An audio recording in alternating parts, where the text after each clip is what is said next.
What's good? What's good? It's the one and only boy. What do I know? Boxing coming back at y'all with another one, man. So I got Jaron Boots Ennis and Brian Norman in the news, man. So I did my research, man, because obviously the fight is not gonna happen between the two. Brian Norman has a fight scheduled around the same time or around November 8th or November 9th or whatever. Shout out to the Scorpios. That's my birthday, November 8th. So he has a fight scheduled around there, and it looks like Jaron Boots Ennis is gonna go ahead and fight, or go ahead and have a rematch with Karen Chawonka because he is the mandatory. The IBF don't play that. So I'm gonna go ahead and get into it, and I'm gonna go ahead and drop my opinion. All right, so let's go ahead and break it down. Shout out to Boxing 24/7. It says Hearn frustrated by Norman's rejection of $1 million+ offer for Ennis unification. Promoter Eddie Hearn is upset that WBO welterweight champion Brian Norman Jr.'s team has rejected the offer that he has made for over $1 million for unification against Jaron Boots Ennis. Hearn doesn't say what Boots Ennis would have received for the Norman fight. Obviously, Team Norman Jr. has a pretty good idea. Ennis to face mandatory challenger Chawonka. Boots, who is 32-0 with 29 knockouts, will now defend against his mandatory Chawonka in a rematch in November 9th in Philadelphia.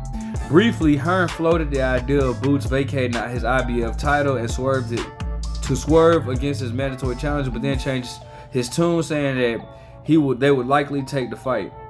If Boots keeps his IBF title, it means he's not going to give up on his goal of becoming undisputed, and Hearn will be forced to swallow his pride and resume negotiations with Norman Jr. in the future.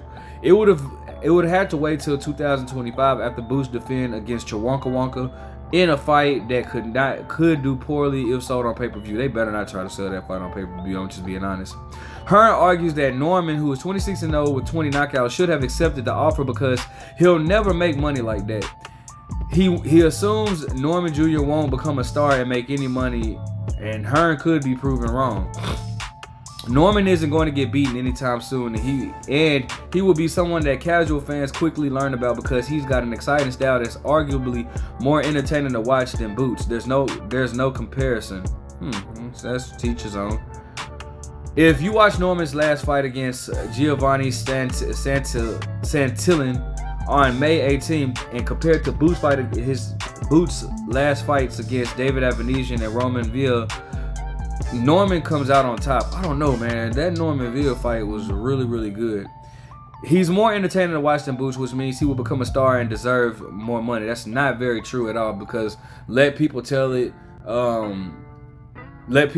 Brandon Rios has a more entertaining style than a guy like Adrian Broner, but who was more of a star, so that doesn't mean anything. And that's not by a mile if you do pick Brian Norman's style, if you prefer his style over Boots. It's not by a long shot. I personally like Boots' style better, but whatever, teach his own opinion. But it says he's more interested to watch than Boots, which means he will become more of a star and deserve more money. That's first of all, that's your opinion, and secondly, that's in the near future. We don't know what the future holds. Hearn may regret not getting Norman while the price was more manageable now than wait until later after he continues to make a name for himself. The first offer to Brian Norman was nicely over $1 million, said Eddie Hearn to Matchroom about his failed effort to negotiate a fight for IBF welterweight champion Jaron Boots Ennis. They said that was nowhere near. We've made 2 more offers, $250,000 every time to level Brian Norman's. I'm sorry. We've made 2 more offers, $250,000 every time to levels Brian Norman will never see. Do you want this fight, or are you clout chasing? Do you want to be great? So if he offered $250,000, I'll put $250,000 on every time, and that means he offered Brian Norman $1.5 million. Brian Norman, I'm gonna be honest, Brian Norman should have took that, bro. But it says, do you want to be great, Brian Norman? Who is Brian Norman? I know he's a good fighter, but no one knows who Brian Norman is, and that's pretty much true. Shakur Stevenson is supposedly getting $5 million his next fight against Joe Cordina, and he's nowhere near as entertaining to watch as Brian Norman. If anyone should be getting $1 million, it's Shakur, not Norman. But the difference is Shakur is a 3-division world champion. Shakur has made more of a name for himself. Brian Norman is still climbing up the ranks. I'm not saying Brian Norman won't get on that level, and I hope he does. Again, he's the home team. But what I am saying is Brian Norman is still climbing up the ranks to get his name out there. You know what I'm saying? So I can see why Shakur would get more money than Brian. It's not people have to understand, bro. It's not just about the style that you bring. It's about your accomplishments too. It's now, granted, I understand in boxing it's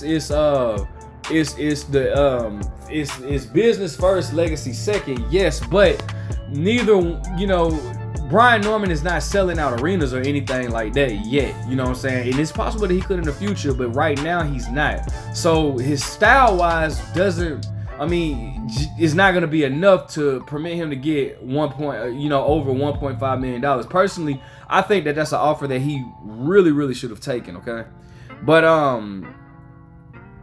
when they hear that the money that Shakur is getting, it's understandable why they wouldn't agree to $1 million. Shakur has nothing to do with Brian Norman or Jaron Ennis. Shakur hasn't beaten anyone notable in his career. That's Oscar Valdez is a notable guy, and his fights are awful to watch. He's getting top dollar and fighting scrubs. Personal opinion. We're giving you a bucket full of money and an opportunity for you to unify the division, in my opinion, to one of the pound-for-pound fighters in the world. Hearn said about the $1.5 million he's offering. I'm just putting the 0.5 on there because that's what it came out to be. To champion Brian Norman for a unification bout. Why wouldn't you take this bucket full of money and to prove that you're the best welterweight in the world? 1.5 or $1+ million isn't a bucket full of money if you're a world champion. But okay, here's the thing, bro. What did Brian Norman make his last fight? I'm gonna look that up after I read this. What did Brian Norman make his last fight? Because you can't say 1.5 million is not a lot of money, and his last fight he's making $200,000, $300,000. So what did Brian Norman make his last fight? We're gonna check that out. Let me see. 1.5 or $1+ million isn't a bucket full of money if you're a world champion and you're going to help sell out a 20,000 seat stadium in Philadelphia. That is chump change for what you're going to be contributing to Boots' fight. With all due respect for Brian Norman, he shouldn't be making this kind of money, but we're ready to pay it. If you wanted the big fight, you would have taken the fight. Now we're in a situation where the IBF has ordered Karen Chawunka. Listen, this kid is a great fighter, but Boots has already beaten him, said Hearn. I can't entirely agree. This person is saying, I can't entirely agree with her. I don't want to read his opinion. But anyways, it says, so we may vacate the belt. We may do something different because Boots has got to prove to the world how great he is. We may fight Chawunka and just get it out of the way, but Brian Norman has missed the boat. He now has to fight someone for peanuts. Fight someone for peanuts against, someone for peanuts against someone, peanuts against someone someone who no one ever has heard of.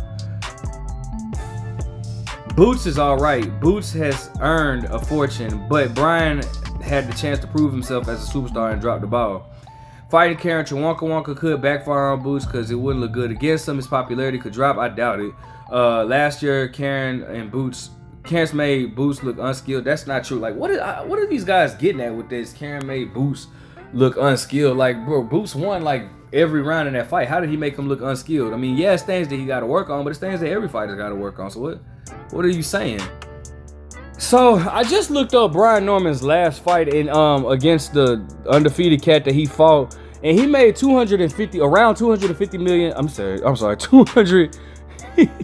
Definitely not that, my bad. But he made around $250,000, bro. And my whole thing is, bro, how can you say 1.5 million isn't enough when that's more than double or really quadruple the amount that you've made in your last fight? That's gonna be your highest payday times by a lot. So I personally kind of think that Brian Norman dropped the ball on this. And again, that's the hometown, that's the homie. I'm looking out for him, but I do feel like they should have taken that opportunity, especially that's your highest payday and you have the chance to fight for another title, which would then make you a unified champion at 147 pounds. That's just my personal thoughts, though. I mean, if you made I can see if you made like around 1.5 million or 1 million in your last fight, but you made around 250,000. So you kind of dropped the ball, in my opinion. Let me know what you guys think. Make sure you guys like, comment, subscribe. But what do I know?